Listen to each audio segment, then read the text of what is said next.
Hey, it's Brittany Inns, your Houston real estate agent, and I am out here today in a Castlerock community called Goose Creek Landing in Baytown, Texas.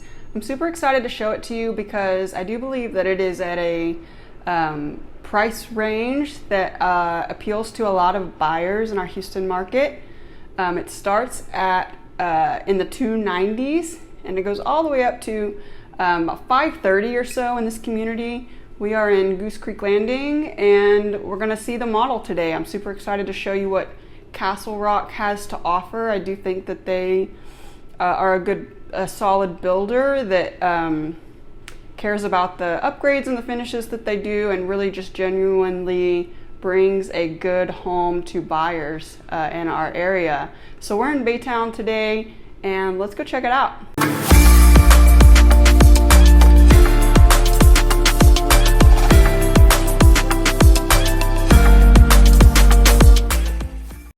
All right, here we are in Baytown. This is the Glenwood model here in the Castlerock community of Goose Creek Landing.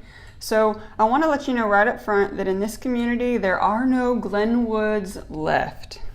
There are no Glenwoods left. So, however, there are about 20 lots left in this community. They're almost done. But the really cool feature about this is usually the Glenwood is about a 1-story. And this model here is a 1-story with a game room only on the 2nd floor. So it's really cool. It's a very neat floor plan. Check it out and enjoy.